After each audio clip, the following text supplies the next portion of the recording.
Some golf bans were so shocking they ended careers, split fans in half, and even went all the way to the US Supreme Court. From outlawed gear that made the game too easy, to rules that sparked full-blown scandals. This is everything that's been banned from golf. And why? First, anchored putters. The story of the anchored putter is a big one in modern golf. For many years, some golfers used very long putters, often called broom handle putters. They would press the top of the putter against their stomach or chest to keep it steady. This made the swing more stable, almost like a smooth pendulum. Famous players like Keegan Bradley, who won the 2011 PGA Championship, and Adam Scott, who won the 2013 Masters, used this style at the highest level. But in 2013, golf's two main rule-making groups, the USGA and R&A, announced a new rule. Anchoring would no longer be allowed. The ban started on January 1st, 2016. Why did they ban it? They said anchoring made putting too easy. By fixing the club to the body, the stroke became more mechanical and repeatable, taking away some of the challenge of using hand-eye coordination. The ban didn't make long putters illegal, but it did make it illegal to press them against your body. The change had a big impact. Some golfers struggled badly, their records fell, and their careers took a hit. Players argued it was unfair because the method had been allowed for decades. Officials argued it went against the true spirit of the game. Golfers like Keegan Bradley and Webb Simpson had to completely change how they putted. For many, it felt like starting over. The rule created a clear divide between keeping golf's traditions and accepting new ideas. Second, square grooves. Before 2010, some golf irons had square-shaped grooves, also called U-grooves, on the club face. These grooves could grab the ball at impact and create a huge amount of spin, even from the rough. That meant players could miss the fairway and still aim straight at the flag with control. The USGA said these grooves made the game too forgiving. Bad shots weren't punished enough, so they decided to ban them. They replaced them with shallower V-shaped grooves, which don't create as much spin. This rule mainly affected the short game. Phil Mickelson, who was known for his amazing spin shots near the green, openly complained about the change. Golf equipment companies had to spend millions to redesign clubs. After the change, shots from the rough or sand didn't stop as quickly. Players had to hit the ball more cleanly and think more carefully about their shots. The rule was controversial, but golf's leaders said it was about putting more focus back on player skill. Third, smart golf balls. One common rule in golf is simple. If equipment makes the game easier by removing the need for player skill, it's not allowed. This is where self-correcting golf balls came in. These balls use special dimple patterns or inside designs to make them fly straighter and reduce hooks or slices. Casual golfers loved them.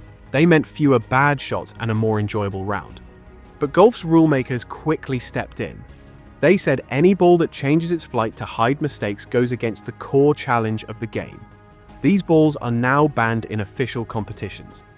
You can still buy them for fun rounds with friends, but in tournaments, only balls that meet strict standards are allowed. The argument remains. Should golf be made easier for everyone, or should it keep the skill gap that separates top players from beginners?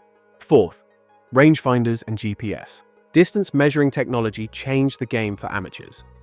Rangefinders and GPS devices made picking the right club and planning shots much easier. For many beginners, they also made golf less intimidating.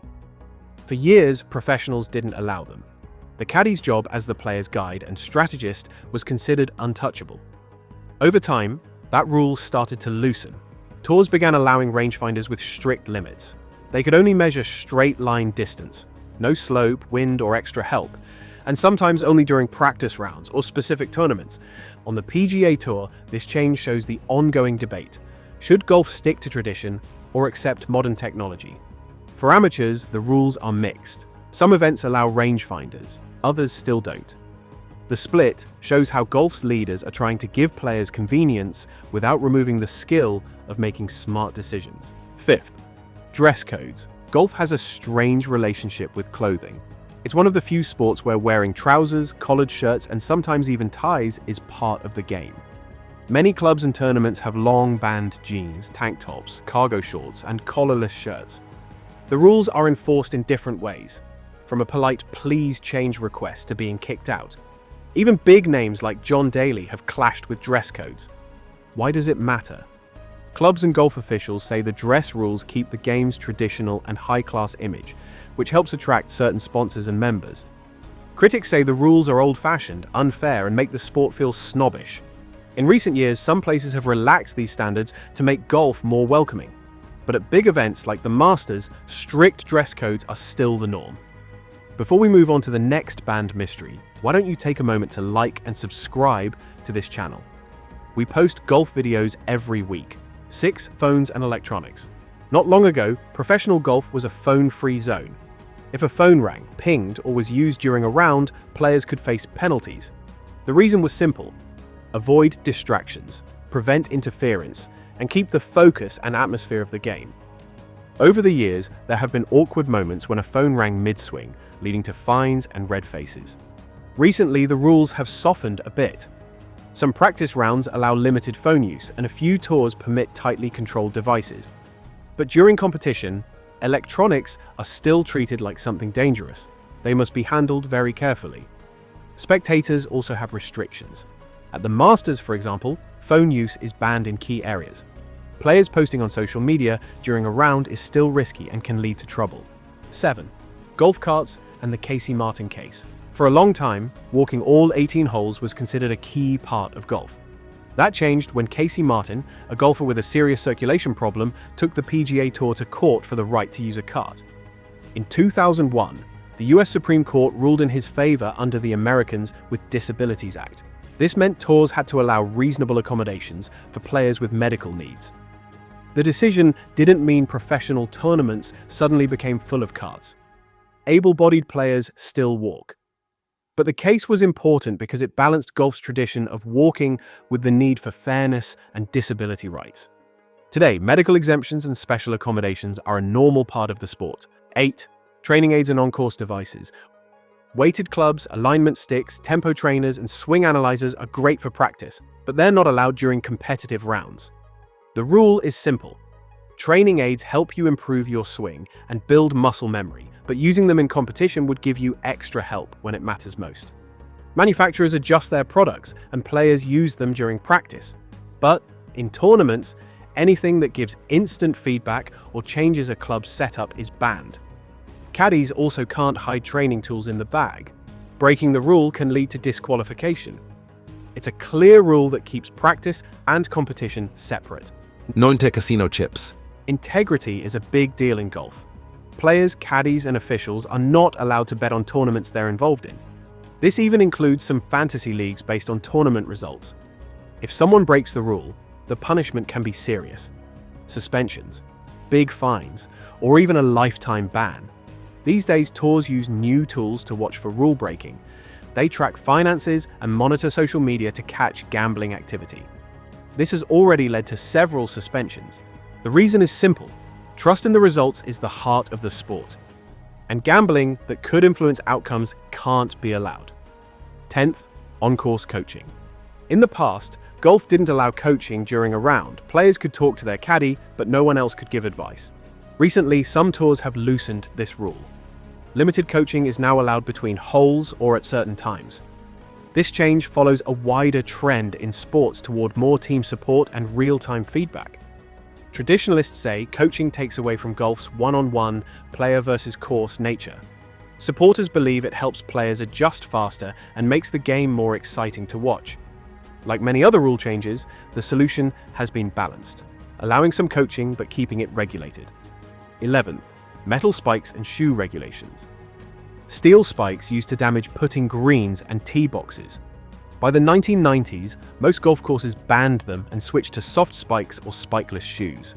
Course managers and tournament officials now take shoe rules seriously. At some events, they even check footwear before the round starts. The reason for the ban is simple: protect the grass and keep playing surfaces smooth. This is one of the easier rule changes in golf's history. Players adapted quickly, shoe technology improved, and the greens are in much better shape because of it. 12th, doping and banned substances. Golf has drug testing programs just like other major sports. Steroids, stimulants, and certain calming drugs like beta blockers are restricted. If a player needs one for a real medical reason, They must get special approval called a therapeutic use exemption. The goal is clear: keep players healthy, prevent unfair advantages, and maintain trust in the sport.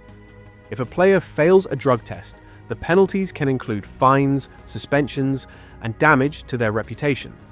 Even everyday supplements can be risky because they might contain banned substances without the player knowing. 13. Artificial turf and temporary course alterations. In professional tournaments, greens must be made of natural grass. High-quality artificial turf is fine for practice areas, but it's not allowed for official competition. The same goes for temporary course changes during an event. Things like adjusting the rough's height or moving hazards to help certain players are tightly controlled.